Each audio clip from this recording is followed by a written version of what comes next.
यह कहानी एक सैनिक की है जो वियतनाम में युद्ध के लिए गया था। युद्ध समाप्त होने के बाद जब उसके घर लौटने की बारी आई तो उसने अपने माता पिता को सैन फ्रांसिस्को से फ़ोन किया।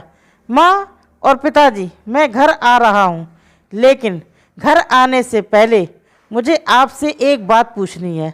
मेरा एक दोस्त है जिसे मैं अपने साथ घर लाना चाहता हूँ, क्या मैं उसे ला सकता हूँ? बिल्कुल बेटा, ये भी कोई पूछने की बात है। हमें तुम्हारे दोस्त से मिलकर बहुत खुशी होगी, माता पिता ने जवाब दिया।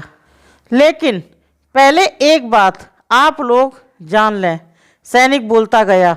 युद्ध में वह बहुत बुरी तरह घायल हो गया है।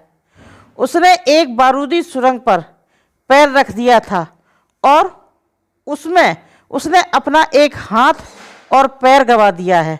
उसके पास कोई जगह नहीं है जहां वो जा सके, इसलिए मैं उसे अपने साथ रहने के लिए लाना चाहता हूं। उसकी यह बात सुनकर उसकी माँ बोली, बेटा, तुम्हारे दोस्त के बारे में जानकर हमें बहुत दुख हुआ। हो सकता है हम उसके रहने के लिए कोई जगह तलाश कर सकें। नहीं माँ, मैं चाहता हूँ कि वो हमारे साथ रहे। लेकिन बेटा, अब पिता ने कहा, तुम समझ नहीं रहे हो कि तुम क्या चाह रहे हो। इस तरह का अपाहिज व्यक्ति हमारे लिए कितना बड़ा बोझ होगा। हमारी अपनी ज़िंदगी है जीने के लिए और हम नहीं चाहते कि इस तरह की कोई भी परिस्थिति हमारी ज़िंदगी में दखल दे। मेरे हिसाब से तुम्हें अकेले घर आना चाहिए और अपने दोस्त को वहीं छोड़ देना चाहिए। वह अपनी ज़िंदगी जीने के लिए कोई ना कोई रास्ता निकाल ही लेगा। सुनकर उस सैनिक ने फ़ोन रख दिया।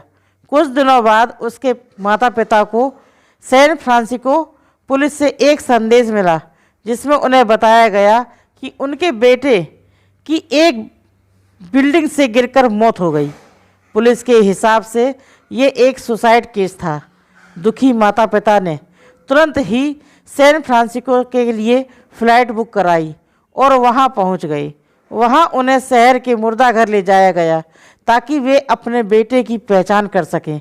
उन्होंने उसकी पहचान कर ली, किंतु ये देखकर उनकी कपकपी छूट गई कि उनके बेटे का बस एक हाथ और एक पैर था। दोस्तों, इस कहानी में जो माता पिता हैं वे हम में से बहुत से लोग की तरह हैं जो अपनी सुविधाओं को सबसे अधिक महत्व देते हैं। वे उन लोगों से प्यार करना या रहना या समय बिताना चाहते हैं जो दिखने में अच्छे हैं, स्वस्थ हैं या फिर जिनके साथ रहकर उन्हें मज़ा आता है। वे ऐसे लोगों को पसंद नहीं करते जो देखने में स्वस्थ, सुंदर या स्मार्ट नहीं है, या जिनके साथ वे मज़ा नहीं कर पाते हैं, या जो किसी भी रूप में उनके लिए असुविधाजनक हैं। वे ऐसे लोगों से दूरी बना करके रखते हैं। लेकिन कभी कभी उनके इसी व्यवहार के कारण उनके सामने ऐसी परिस्थितियां उत्पन्न हो जाती हैं जब उन्हें पछताना पड़ता है। आइए लोगों को वो जैसे हैं वैसे ही अपनाएं और ज़रूरत पड़ने पर उनकी मदद करें। कहानी कैसी लगी मुझे कमेंट करके ज़रूर बताना। वीडियो पसंद आए तो लाइक करें, दोस्तों में शेयर करें, चैनल को सब्सक्राइब करें। मैं मिलती हूँ नई कहानी के साथ, तब तक के लिए